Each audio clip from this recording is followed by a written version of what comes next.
Even as the stakes for succeeding in education get higher and higher every year, we're still choosing a mode of teaching that we know only works well for a minority of our children, and it's killing us. It's time to start talking about the most revolutionary option on the table: unleashing our superpower. Nothing, absolutely nothing, approaches the effectiveness of tutoring. It would be really hard to find an educational intervention that has the same rigorous research base and potential to improve student outcomes as tutoring does. Tutoring, lots and lots of tutoring. That is going to put them way, way ahead. I'm Giles Leeper. Welcome to Tutoring the Human Superpower. Using our superpower is, without any doubt, the best way to teach and learn that humans have ever discovered. And the good news is that a lot of us are already using this superpower a lot in society. It's how parents teach values and habits to their kids. It's how folks train to become doctors. We have a growing industry of life coaches and executive coaches, diet coaches, health coaches, therapists, you name it. And they're all about using our superpower. Our superpower is not being ignored. But the bad news is that our superpower is mostly benefiting people who already are surrounded by resources. And when I say resources, I don't only mean money. Yes, money can buy tutoring. And professional academic tutoring alone is a multi-billion-dollar industry. Still, money's not necessarily the most important resource when it comes to tutoring. Time and energy are resources too. Children who are born surrounded by adults and siblings and mentors who have the time and energy to teach them get more tutoring. But even emotional and cognitive resources that people have can play a role here too. There are all kinds of resources out there, and nearly all of them directly or indirectly affect the quality and the amount of tutoring that children receive or don't receive. There have actually been studies showing today that overall tutoring plays an unhelpful role in upward mobility for children born with lower socioeconomic status. Basically, that means that the private nature of tutoring makes it easier for children who are born rich to stay rich, and harder for children who are born poor or working class to ever compete with them and ever rise out of that class. This is not a sustainable way to use our shared superpower. I think we're going to have to make tutoring something that all kids can benefit from. Tutoring should not only depend on the resources we're born into. I think we're going to have to make tutoring communal. Simple, right? Well, there are a few problems. Whenever I talk about this idea of making tutoring communal, I get two big reactions. And the first has to do with money. How would we pay for that? You can hear the full episode on the money concern in episode 5. But the very brief summary is that universal tutoring is absolutely more affordable than most people think. The second concern, though, is just as important. Where are all those tutors going to come from? Human resources. I mean, we have a national teacher shortage right now, right? And here I am talking about presumably millions of more educators. How naive is that? Today, I want to talk about the human resources objection. It might not be on every listener's mind, but this episode is in response to listener feedback. So I'm going to tackle it. If our superpower will ever become a public resource to benefit all children, where would we find millions of skilled tutors that we would need? Where's that talent coming from? Why isn't this idea just dead on arrival? I am very personally aware of this problem. When I was the leader of the Condesi schools, we had a small class size model of, originally 6 students per class. So that meant we had to hire a lot more teachers than other schools our size. Also, in our first years, we were so successful that we expanded rapidly from serving 96 kids in our first year to over 1,200 kids less than a decade later. There were years when we had to hire over 50 teachers in one year. And those HR challenges are how I learned that a lot of people with college degrees and teaching certificates are only semi-literate.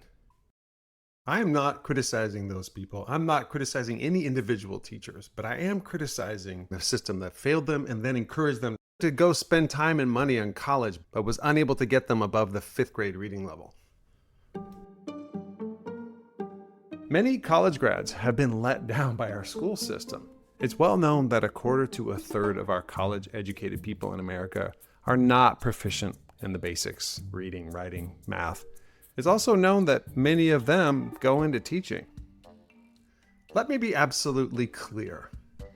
I believe that tutoring is a human superpower, which means that all or nearly all humans can become highly effective tutors because we're innately wired to teach and learn that way. Those teachers that I'm calling semi-literate, I think that they're brilliant, and I think they could be amazing tutors. However, given the complexity of our society, and given the fact that the complexity is rising, I think we will need both our teachers and our tutors to be better trained and better educated than they are right now. So I know very well that right now we have a serious teacher quality problem and quantity problem, especially if we're talking about finding millions of tutors. If Congress were to declare tutoring is the new normal and mandate that every public school become tutoring based, I think it would be a disaster. And so that's it, right?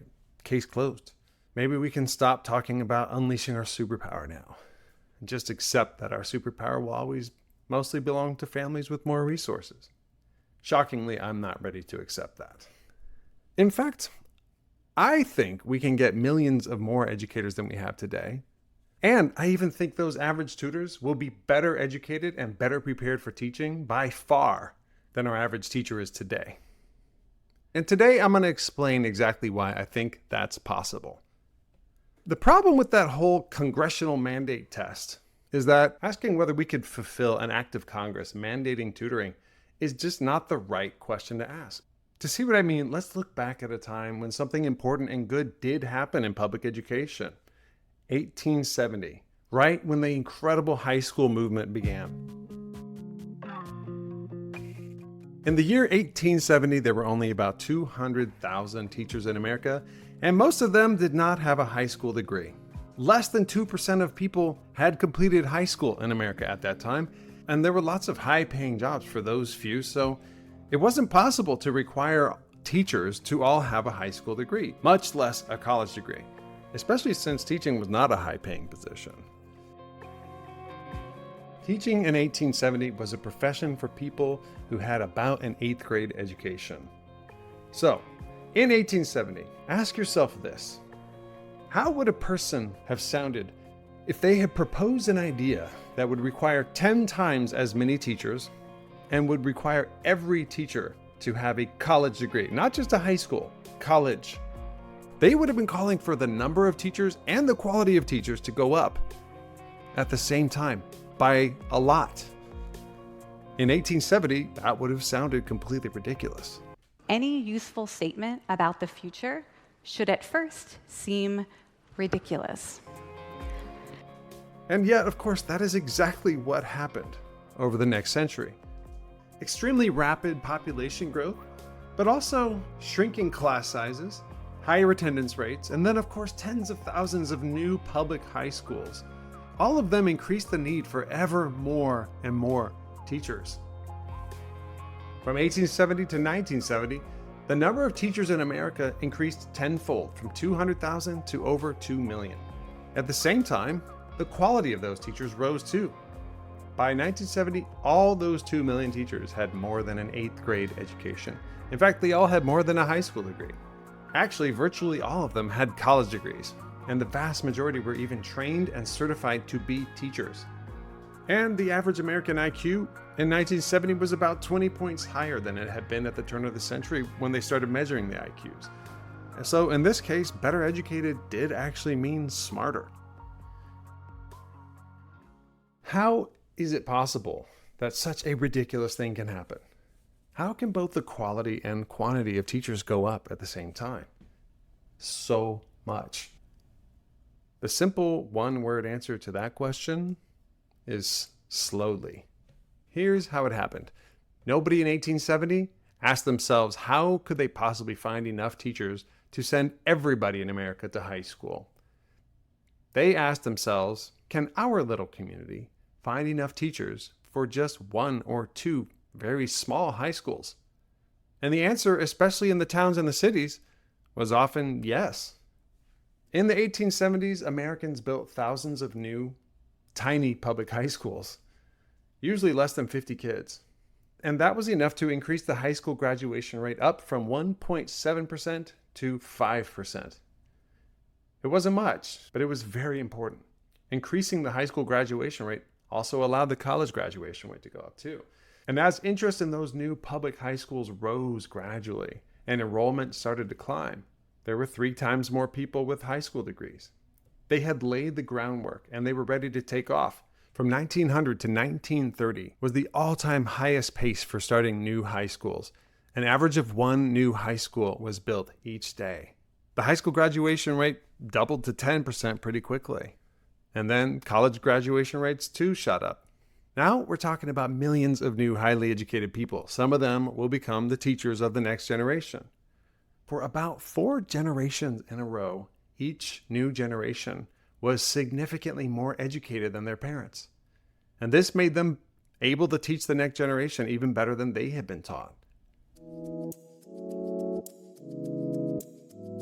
Increasing both the quantity and the quality of educators is possible when transitioning from one educational reality to a better one.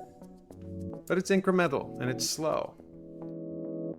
It's cyclical, like a rolling snowball, going down a hill and getting bigger and bigger until it eventually sets off an avalanche, but like a good avalanche. In the year 1870, if Congress had mandated a radical increase in the number of teachers and that all teachers should have a college degree, that would have been impossible. But asking whether a top-down overnight policy is realistic is just the wrong question to ask. The right question would have been, if there was a future version of our society with universal access to high school and where the majority did go to high school, could that society produce enough college-educated teachers to staff all the schools? Because if the answer to that question is yes, then through an incremental virtuous cycle, a society can slowly and gradually increase both the quality and the quantity of teachers at the same time as it transitions to a better system. So what does all this mean about what it would take to unleash our superpower? Well, I think it clarifies the question we need to be asking. We don't need to ask ourselves if we currently have enough people who would make good tutors to make tutoring into an option for all children. The answer to that is simple. We don't.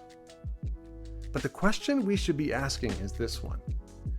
Would a theoretical future tutoring society in which everybody had a right to be tutored and most people selected tutoring, would that society produce enough people who are better educated than today's average college graduate to fill our schools with incredibly well-educated tutors? If the answer to that question is yes, then we could begin a slow transition towards that society. We know it works because we've done it before. But what is the answer to that question? I can't claim that it's ever been asked by scholars and answered in any convincing way, but the best evidence we have today suggests that the average tutored student would end up better educated than 98% of Americans today. Even better, the research tells us that tutored children learn more and in a smaller amount of time. That means that the breadth of what future tutored kids could cover is potentially much wider. We don't have to spend so much time just focusing on the basics. It's not unrealistic to think that everybody preparing for a career in education could have serious expertise in psychology, pedagogy, understanding diverse minds. Who knows what else that we haven't even discovered yet? Like how to partner with artificial intelligence to be an even better tutor. They would have the time for that. Also, tutoring is our superpower. We're just naturally very good at it. Children make good tutors. Children naturally know how to tutor, and in really sophisticated ways, using mind reading, using their theory of mind. 7-year-olds have been observed scaffolding without being told what scaffolding is or why to scaffold. To be a really good classroom teacher requires special talent and practice and experience and wisdom. To be a great tutor, people can become great tutors without any training on the first day that they are a tutor, as long as they know what they're teaching.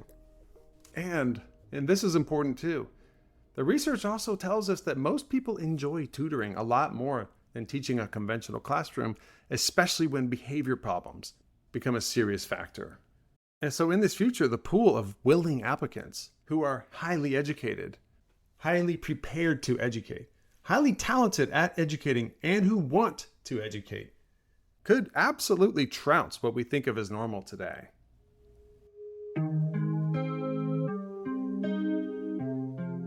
So yeah, if there was another snowball effect based on tutoring, a gradual virtuous cycle, it's definitely possible that once again, the average quality of our educators could rise, while the supply of possible educators is also rising dramatically. If tutoring is our superpower, then it is the tool we need to find millions of high-quality tutors. We know we can do it incrementally because we've done it before. And the last time we did it, we took high school from the exclusive privilege of the richest top 1.7% in 1870, and instead we shared it with everyone and created one of the most upwardly mobile eras in American history. That event lowered the poverty rate from about 60% to under 20%. But of course, it didn't erase the role of privilege in education, and it didn't end poverty.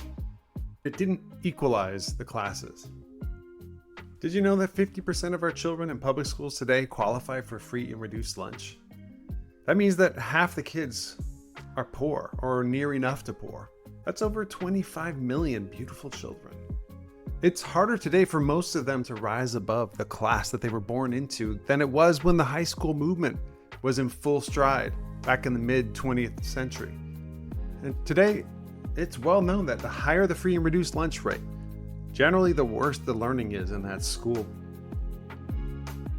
Yet, if we let those kids use their superpower, there's so much potential there. Among that 25 million, and of course among the other half of kids who are not born poor or working class, will be found millions of our brilliant tutors. As always, thanks for listening. And you can reach me at gilesleeper.com.